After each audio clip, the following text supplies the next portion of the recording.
The sun of Oralis Prime was hot and heavy over the market square. Ethan walked slowly, trying to keep his head down. It was his second week on this alien world, and he was still not used to the smell, the colors, and the strange way people looked. At him, humans were rare here. Too rare. Some stared at him like he was a strange animal. Others stared like he was an easy target. He had come to trade, to sell a few things from his ship, and maybe buy some supplies. The market was noisy, filled with alien voices calling out prices. The smell of spices and the hiss of strange cooking pots. Ethan tried to move fast, but his tall frame stood out. A group of short, scaled merchants pointed at him and whispered. He kept walking, pretending not to hear. Then a shadow fell over him. A huge alien, taller than any human he had seen, stepped into his path. Its skin was dark blue, its arms thick with muscle. It grinned, showing rows of sharp teeth. "You're far from home, human," the alien said in a deep voice. Ethan didn't answer. He had learned that answering could make things worse. The alien moved closer, blocking his way completely. "Humans are weak here," it continued. "Maybe you should give me what's in your bag." Ethan's heart beat faster. He wasn't armed, and even if he was, fighting something twice his size was not a good idea. He thought about turning back, but the alien grabbed his arm. The crowd around them slowed down, some watching, some turning away. No one looked like they wanted to help. Then something changed. A figure stepped out from between two stalls, moving with a slow, graceful walk. She was tall for her kind, her skin a pale silver with a faint shimmer. Her hair fell like liquid metal over her shoulders. Her eyes, bright gold, locked on the big alien without a word. She moved between Ethan and the alien, standing so close to Ethan he could feel the warmth of her body. The alien's grin faded a little. "Sayla," it said, almost sounding nervous. She didn't answer. Instead, she turned her head toward Ethan. Her gaze calm, almost too calm. She leaned in close. So close he could smell something sweet and sharp, like flowers mixed with spice. Then she pressed her forehead against the side of his neck. Ethan froze, confused. Her skin was warm, and the scent around them grew stronger. Spreading into the air, the reaction was instant. The big alien stepped back, eyes widening slightly, all around. The crowd stopped moving. A low whisper spread. Like a ripple in water, she marked him. Someone said, "No one will touch him now." Another whispered. Ethan didn't understand. He just knew the danger was gone. The huge alien lifted its hands and backed away slowly, muttering something under its breath before disappearing into the crowd. The people watching began to walk again, though some kept glancing at Ethan with strange expressions. Sayla stepped back from him, but her golden eyes stayed on his face. "You're safe," she said simply. Her voice was soft but firm, the kind of voice that didn't invite questions. Ethan finally found his voice. "What? What just happened?" he asked. Sayla's lips curved in the smallest smile. "Stay close to me," she said, and turned to walk away for a moment. He considered leaving, but something about the way the crowd looked at him, now like he was something dangerous to touch, made him follow her as they moved through the market.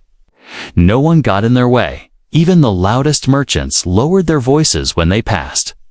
Some stared at Sayla with respect, others with fear. Ethan walked in silence, trying to make sense of it all. The strange scent still clung to him, almost like it had soaked into his skin. They stopped at a corner where the street was quieter. Sayla turned to face him again. "You were about to be robbed," she said matter-of-factly. I could see it from across the square. Ethan nodded slowly.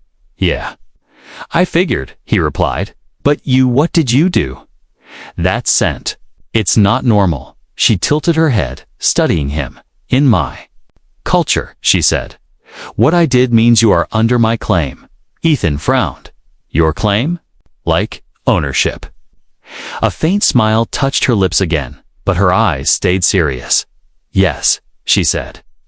It means no one can touch you without challenging me.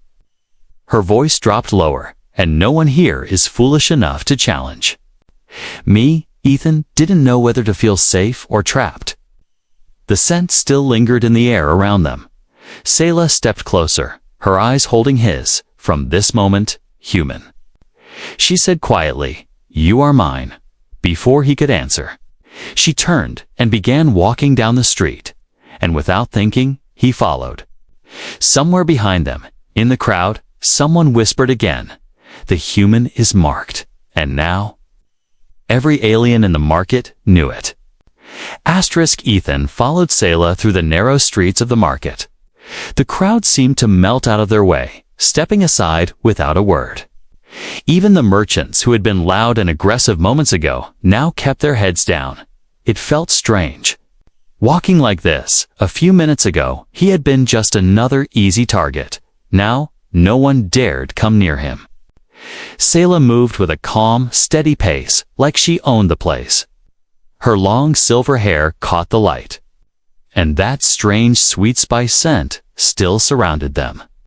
Ethan could feel eyes on him from every direction, some curious, some cautious, and some almost fearful. He had no idea why a simple gesture from her forehead to his neck could cause this, but it clearly meant something powerful. They stopped at a small, open cafe tucked into a quiet corner. The walls were made of carved stone, and strange hanging plants gave off a cool shade. Selah sat down at a low table without asking if Ethan wanted to join her. He sat across from her, still watching the street as if expecting someone to jump out. "You're still tense," Selah said, her golden eyes watching him closely. Ethan gave a short laugh. "Well, I was about to get robbed before you." "Marked me," he said, trying the word awkwardly. Selah's lips curved slightly. "That is the correct word." She said, "I marked you." He leaned forward, lowering his voice. "What does that even mean here?" She poured them both a drink from a tall clay jar. The liquid was pale green and smelled faintly of mint and metal. "In my people's customs," she began, "scent is not just smell, it is power, it is status." Ethan frowned. "Status?"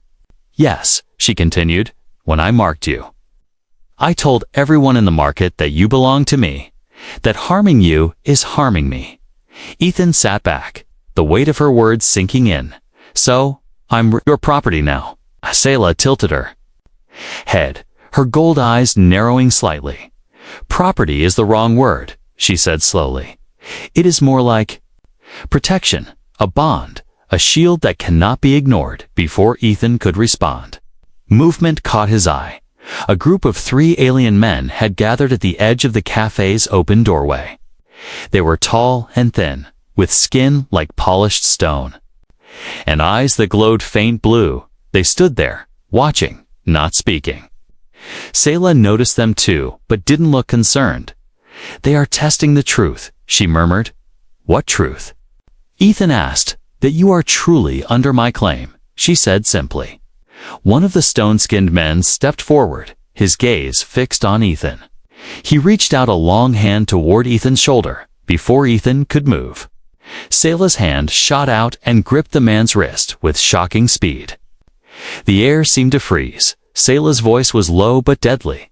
"Touch him again, and I will take your hand," she said.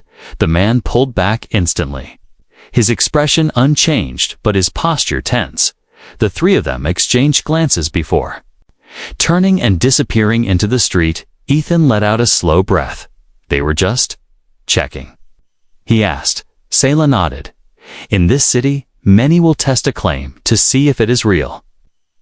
But after what they saw, fewer will try." Ethan rubbed the back of his neck where she had marked him. "So, what happens now? Do I just follow you around?" Selah sipped her drink before answering. "For now, yes," she said, "until the whispers stop.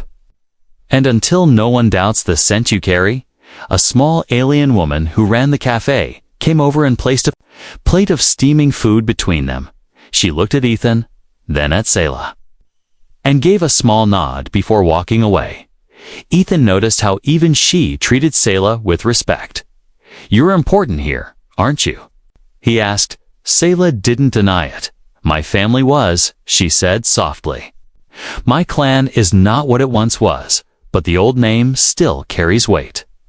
Ethan was about to ask more, but Selah's attention shifted to something behind him, a messenger. A young alien boy with green-tinted skin stood in the doorway holding a folded strip of dark cloth. He approached carefully and placed it on their table before hurrying away. Ethan looked at it, confused. "What's that?" Selah unfolded it, revealing a series of silver markings. "It is a challenge," she said calmly. "A formal request for me to release you." Ethan's stomach tightened. "Release me? Who would want someone who does not respect?" "My claim," she said, her voice cold, "and someone who thinks they can take what is mine." She folded the cloth again and set it aside. "There will be a meeting tomorrow," she continued, "in the open square, and the challenger will be there." Ethan swallowed. "What happens if you lose?" Selah's golden eyes met his, steady and unblinking. "Then you will belong to them," she said, "and I will be dead." The weight of her words made the air feel heavier. Ethan leaned back, his mind racing. He had not asked for any of this. But now he was caught in something far bigger than himself, and by the look in Selah's eyes, there was no turning back. The next morning on Aralis Prime began with a dim orange light seeping through the narrow alleys.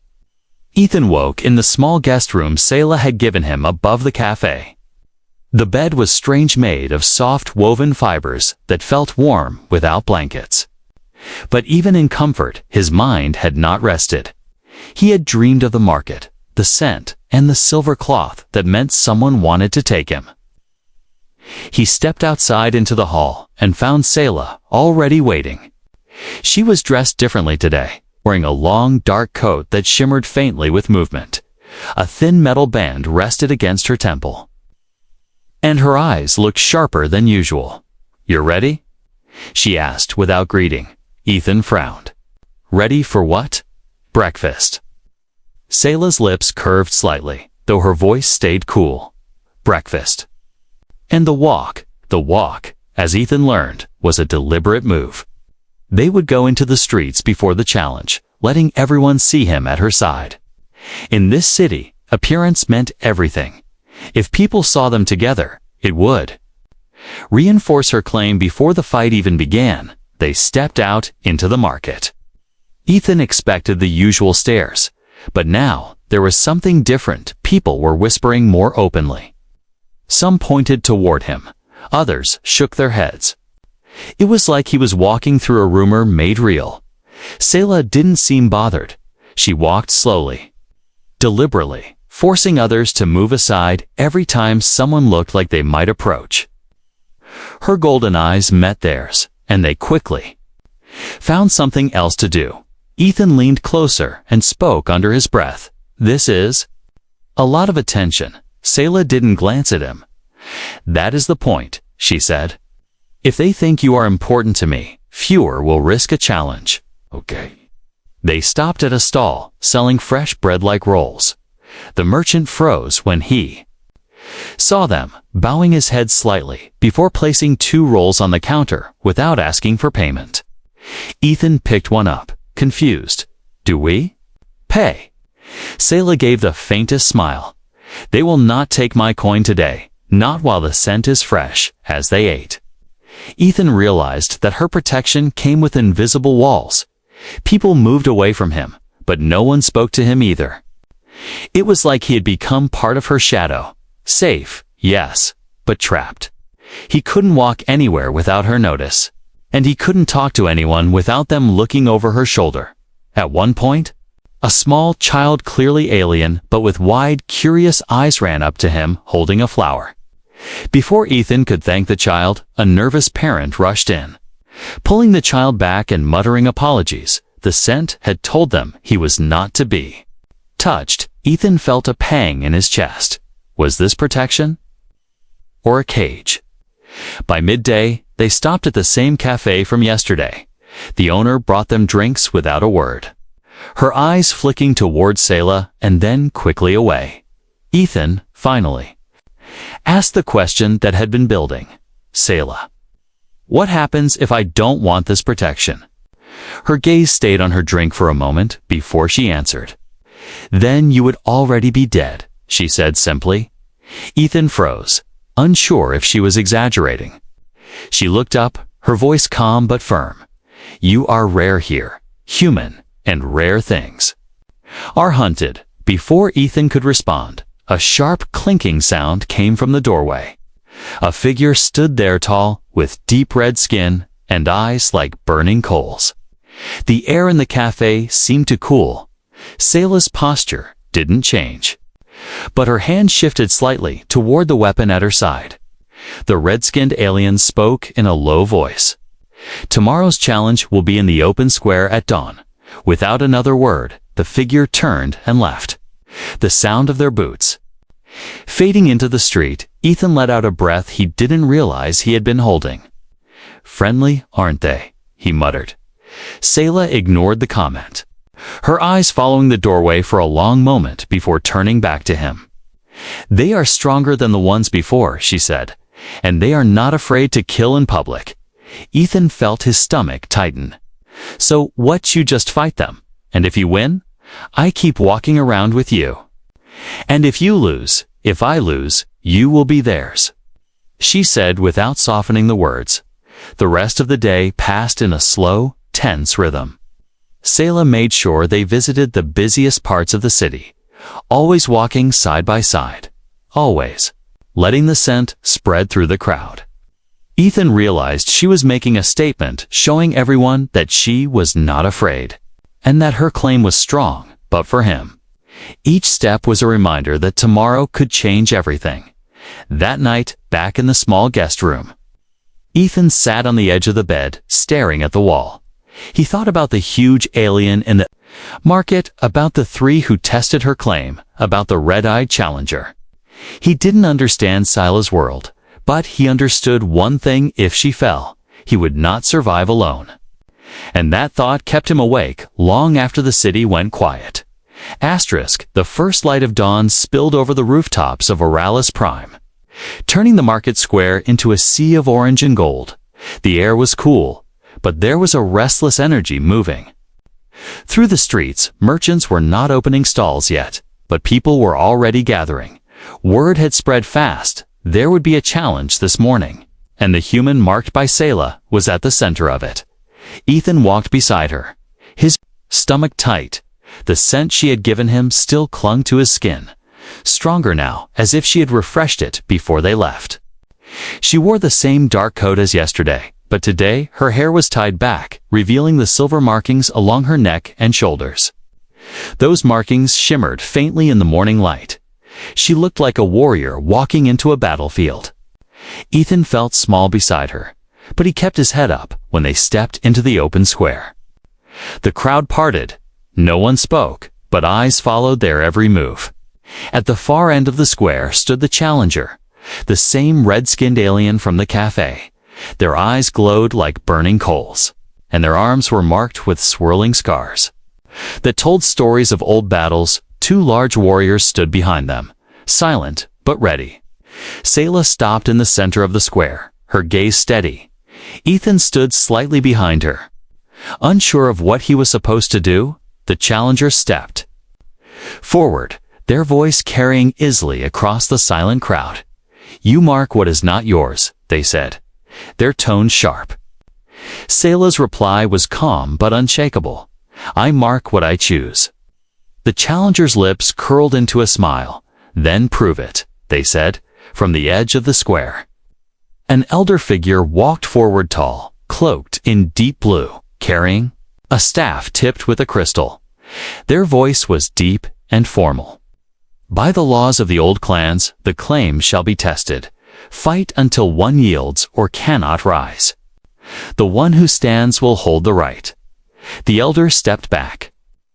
The challenger removed the long blade strapped across their back, its edge glowing faintly. Sayla didn't draw a weapon immediately. She stood still, her eyes fixed on her opponent. Ethan could feel the tension in the air, even without understanding their customs. He knew this was more than just a fight. It was a public statement the moment the elder gave the signal. The challenger moved, fast, so fast, Ethan almost missed. Their blade came down in a sharp arc, but Sayla slid aside, her coat flowing like water. In the same motion, she drew her own weapon, a short, curved blade with a blackened edge. Metal clashed, the sound ringing out across the square. The fight was a blur of movement. Sayla moved like she was reading her opponent's mind. Every strike was met. Every attack answered. The challenger was strong, their blows heavy and precise, but Sayla's speed was unmatched. She struck at angles that forced them to twist and block, wearing them down slowly. Ethan watched, his fists clenched. Every time the challenger came close, his heart jumped. Part of him wanted to shout, to warn her, but he knew it would only distract her. This was her world, her rules. All he could do was stand and hope. The crowd murmured with each exchange. Some whispered that the challenger's strength would win. Others said Sayla's speed would tire them out. Ethan caught fragments of conversation, old clan rivalries, debts from past wars. It seemed this fight was not only about him, but about something older, deeper. Then the turning point came. The challenger lunged, aiming for her shoulder. Sayla stepped in instead of away, twisting her body so the blade skimmed past her. Her own blade came up under their guard, pressing against the vulnerable line of their throat. The crowd went silent. The challenger froze. Breathing hard, Sayla's voice was low but carried through the square. "Yield," she said. The challenger's eyes burned with pride and anger. But slowly, they lowered their weapon. "I yield," they said. Their voice tight. Sayla stepped back, lowering her blade. The elder stepped forward again. Their voice loud and clear. "The claim stands. None shall touch the marked human unless they challenge and win." The crowd began to move again. The tension breaking. Some looked relieved, others disappointed. The challenger and their guards left without another word. Sayla turned to Ethan, her eyes softer now. "You are safe. For now," she said. Ethan let out a breath he didn't realize he had been holding. He looked at her, at the blade still in her hand. "You could have been killed," he said quietly. She gave a small, knowing smile. "So could you," she replied, sliding the weapon back into its sheath. As they walked out of the square, the whispers started again. But now they were different, not just about the human under her scent, but about the warrior who had faced the red-skinned challenger, and won without hesitation. Ethan followed her through the streets, the scent still heavy in the air for the first time. He began to understand that her claim on him was not just protection, it was a promise. And promises like that always came with a price. The streets were quieter after the fight, but the weight of many eyes still followed them. Ethan could feel the shift in the air. Sayla had not just defended her claim. She had reminded the city of who she was. They walked side by side through the twisting alleys, the orange morning light slowly giving way to the brighter blue of midday. Sayla led him to a smaller part of the city, away from the crowded market. Here, the buildings were older, their walls carved with faded symbols. The air smelled faintly of dust and smoke. Ethan noticed how Sayla's steps slowed as they passed a row of ruined archways. Her golden eyes lingered on the crumbling stones, as if they held memories only. She could see, "This place," she said softly, "was once the heart of my clan." Ethan glanced around. What happened to it? She didn't answer right away. Instead, she guided him toward a low doorway hidden between two leaning walls. Inside, the air was cool and still. The floor covered in woven mats. At the center of the room stood a tall metal pillar engraved with The same swirling symbols he had seen outside. "This is the Hall of Names," she said, her voice quieter now. Ethan stepped closer, tracing the lines of the engravings without touching them, their names. He asked. "Yes," she replied. "Every warrior who served my clan. Every leader who carried our scent into battle." Her gaze settled on a section near the base of the pillar. She knelt, touching the engraved surface lightly. Ethan could see a thin layer of dust covering most of the names. Only a few at the top looked clean. He noticed her fingers tremble slightly. "What happened, Selah?" he asked again, his voice gentle. Her shoulders rose and fell with a slow breath. "There was a war," she said. "Not the kind that ends in peace, but the kind that ends in ash." She stood, turning to face him. "My clan was powerful once, feared and respected. But we were betrayed by those we called allies. One night, their fleets came without warning. By dawn, our cities were burning." Ethan listened in silence. The tone in her voice was not sadness, was something deeper, heavier. "Only a few of us survived," she continued. "We scattered, hiding our names, hiding our scent, because in this galaxy, the scent of a defeated clan is a death mark." Ethan felt a knot form in his chest. "So that's why.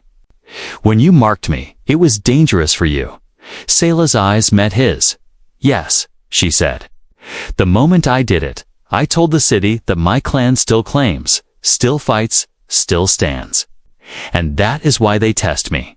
Because if they can break me, they can erase my clan's name forever." For a long moment, neither spoke. The quiet inside the hall seemed to press against them. Ethan thought about the fight in the square, about how calm she had been, about how quick her blade had moved. She wasn't just protecting him. She was fighting for something much older, much larger than the two of them. They left the hall and continued walking.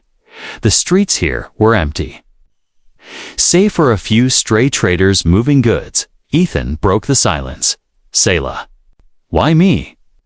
You didn't even know me when you stepped in that first day." Her lips curved slightly, but there was no humor in her expression. "Because you didn't lower your eyes," she said simply, "when that merchant blocked your way. You stood like a warrior, even if you didn't have a blade. Most who are weak show it in their scent, in their posture, in the way they breathe. But you did not." Ethan thought about her words, unsure if it was a compliment or a warning. "So, you marked me because I didn't look scared." Her gaze turned forward again. "I marked you because you reminded me of the ones who stood with me when my clan still had walls. The ones who did not run. They returned to the busier part of the city by late afternoon." The market was alive again, but the whispers were different now. Some spoke of the fight she had won. Others of the old clan name that had been spoken again. Ethan could feel the attention. They were watching not just her, but him. He was part of her story now, whether he wanted to be or not. As they walked, a small folded strip of deep blue cloth was placed in his hand by someone passing in the crowd. He looked at it in confusion. "What's this?" he asked. Selah took it, her eyes narrowing at the sight of the silver markings on it. "It's another challenge," she said, her voice flat. Ethan blinked. "Already?" "After what happened this morning?" She slipped the cloth into her coat. "Yes," she said, "and this one will not be about testing me. It will be about killing me." The words hit him harder than he expected. He realized then that the scent she had placed on him was more than just a shield, was a signal to enemies. Every fight she faced from now on would be because of him as much as her, and deep inside, a thought began to take root. If she was willing to risk everything for him, maybe he had to start thinking of ways to fight for her too. The city of Oralis's prime was still asleep when Ethan woke. The sky was dark blue, and the air was cold enough to bite at his skin. He sat on the edge of his bed, staring at the faint glow of the street lamps outside. Today felt different, not just another morning, but a day where something important could break. In the quiet, he could hear his own heartbeat, heavy and steady. He dressed quickly and stepped out into the hallway. Sayla was already waiting at the stairs, dressed in dark battle leathers instead of her flowing coat. The silver markings on her neck caught the lamplight, bright and sharp. Her golden eyes met his without a word. "Come," she said, and began walking toward the door. They moved through the sleeping streets. Shadows stretched across the stone walls, and the sound of their boots echoed in the still air. Ethan noticed she was silent, her focus locked ahead. There was no teasing in her voice, no small smiles. Like before, this was the face of a warrior ready for blood. The square was nearly empty when they arrived. Only a few early watchers stood near the edges, their eyes following every step. The scent Sayla had marked him with still clung to him, but this morning it felt heavier, thicker, as if the air itself knew what was coming across the square. The challenger waited. They were tall, with pale, metallic skin that shimmered faintly in the dim light. Their armor looked old, covered in thin lines of glowing blue. Two jagged blades hung at their sides. Behind them stood four others, clearly guards or witnesses, each armed and ready. The elder who had overseen the last challenge stepped forward again. Their deep voice carried in the cold air. "This is no test of claim," they announced. "This is a trial of survival. One will leave, the other will not." Ethan's stomach tightened. He glanced at Sayla, but she was already stepping into the center of the square. The challenger followed, moving like a predator, slow, deliberate, confident. They stopped only a few paces apart. No greetings, no words. Just the cold readiness to strike. The elder raised a hand. "Begin," they said, and stepped back. The challenger attacked first. Their movements were fast, but heavy, the twin blades cutting in sharp arcs. Sayla dodged the first strike, twisting away from the second. The metallic ring of her curved blade meeting theirs filled the air. Sparks lit between them, and the crowd began to grow as more people rushed to witness the fight. Ethan stayed at the edge, his fists tight. Every clash of metal made his chest tighten. He knew Sayla could win. She was fast, smart, and skilled. But this opponent didn't fight like the last one. They didn't waste movement, and every strike carried the weight of someone who had killed before. Sayla ducked under a swing and slashed at their side. Her blade grazed the armor, leaving a shallow cut. The challenger didn't even flinch. Instead, they stepped in close, using the second blade to hook her guard and shove her back. The crowd gasped at the sudden burst of strength. Ethan's mind raced. He saw the way the challenger was forcing her into tighter movements, giving her less space to dodge if she stayed defensive too long. They'd wear her down. His eyes darted to the stalls along the square, the hanging banners, the crates stacked high. An idea formed, risky, but maybe enough to give her an opening. He began moving quietly around the edge. No one paid much attention to him. The fight was too intense. He slipped behind a low stall, piled with empty baskets. From here, he was closer to the challenger's blind side.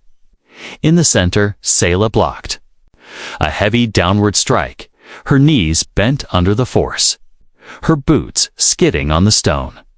Ethan grabbed one of the loose baskets and tossed it into the air toward the challenger's head. It wasn't much, but it was enough. The challenger's eyes flicked toward the movement for a fraction of a second. Sayla didn't waste it. She stepped in, her blade slicing across the gap. The edge caught the challenger's shoulder, cutting deep through armor. They staggered back with a sharp hiss of pain. The crowd erupted in shouts.